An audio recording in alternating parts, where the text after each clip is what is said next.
Seja bem-vindo a mais um vídeo aqui no canal. Hoje é dia 3 de janeiro de 2025. Você deve ter reparado que o cenário mudou, ou seja, voltei para casa, graças a Deus. Vim da casa dos meus pais, onde passei a virada de ano lá, e agora estou aqui. Chegamos agora há pouco e já vim aqui gravar porque 18 horas está chegando e eu quero pontualmente publicar esse vídeo aqui, cujo tema é Terminei o Seminário e agora? Se você acompanhou aqui durante os últimos 5 anos a vida do seminarista, você deve saber que no final do ano passado eu concluí o seminário. A partir de então, eu me tornei bacharel em teologia. Muita gente pensa que a partir de então já virei pastor automaticamente, mas não é assim. Pelo menos na Igreja Presbiteriana do Brasil. Terminado o seminário, o que acontece? Você é ex-seminarista e aí você passa por um processo para se tornar licenciado. Que processo é esse? É uma avaliação feita pelo seu presbitério que, caso você seja aprovado, você se torna licenciado. E você pode ficar como licenciado por no mínimo 1 ano e no máximo 3 anos. É um período em que o presbitério e o seu tutor te avaliará de um modo mais pessoal. É onde você vai colocar os seus dons ministeriais realmente em prática. Quando a Constituição da Igreja Presbiteriana do Brasil foi promulgada lá na década de 50, a previsão era que, a partir desse momento da licenciatura, era que o candidato ao sagrado ministério estava apto a pregar nos púlpitos das igrejas presbiterianas do Brasil.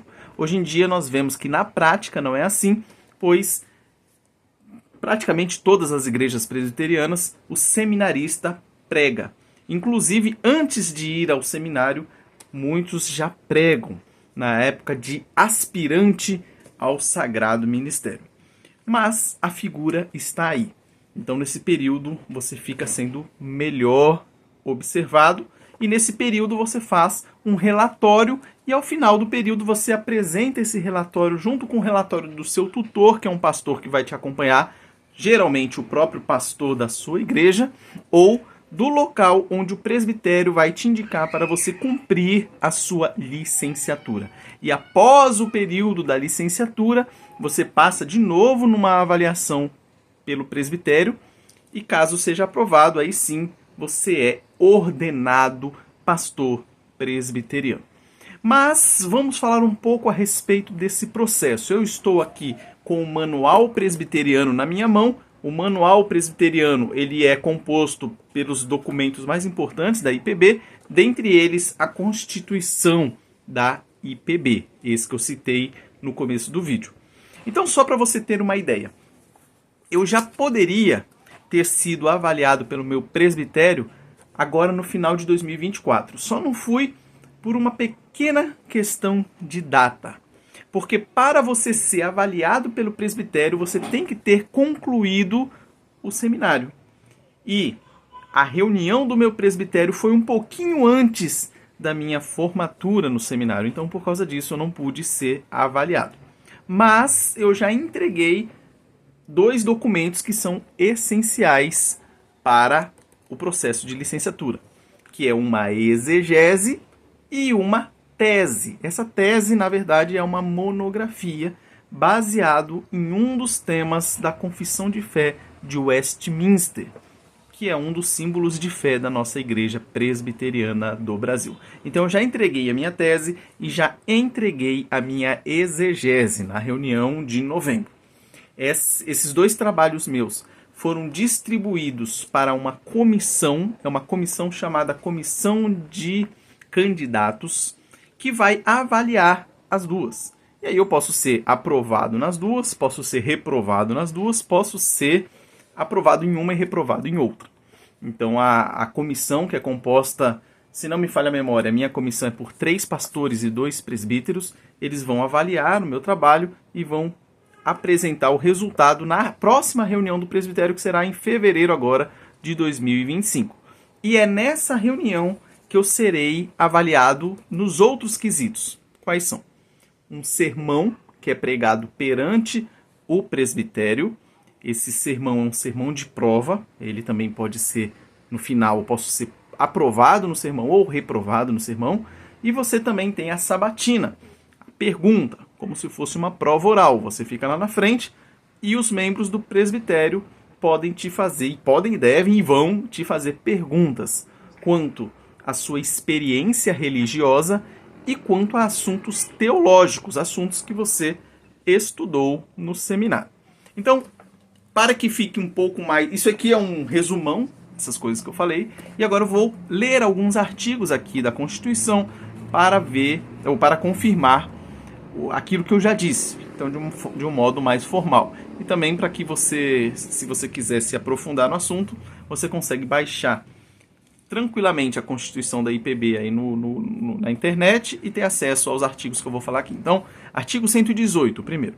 Ninguém poderá apresentar-se para licenciatura sem que tenha completado o estudo das matérias dos cursos regulares de qualquer dos seminários da Igreja Presbiteriana do Brasil.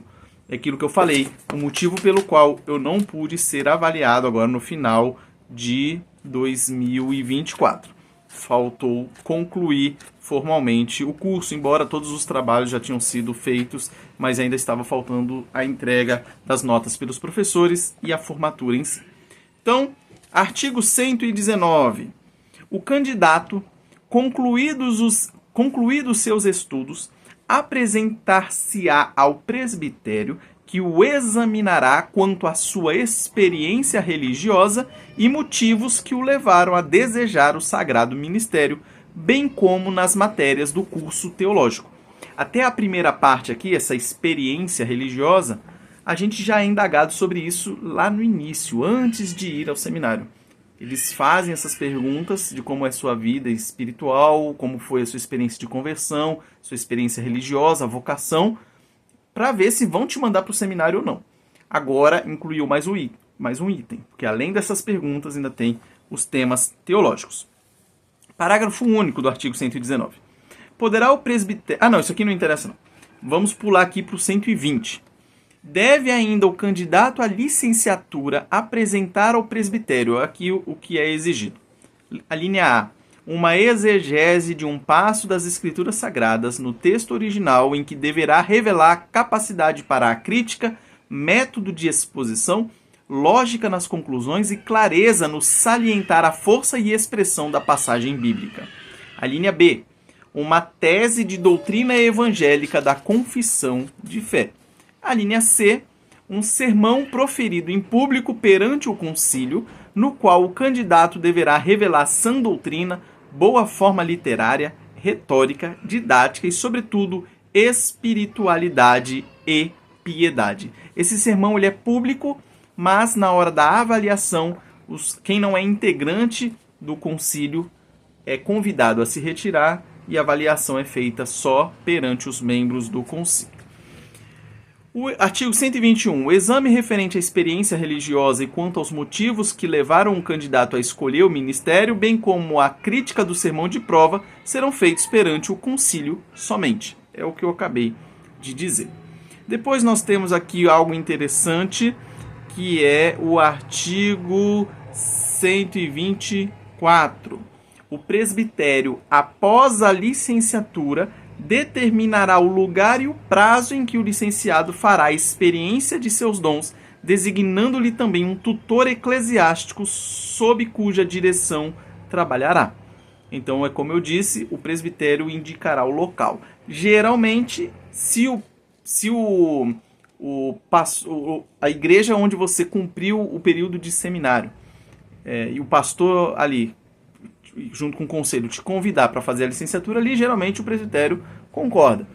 O que vai acontecer é quando não tem espaço para você cumprir a licenciatura na própria igreja e o presbitério ele pode designar outro local para você cumprir. Aí é parágrafo 2º desse artigo 124. O relatório das atividades do licenciado poderá ser apresentado ao presbitério pelo seu tutor ou pelo próprio candidato à ordenação.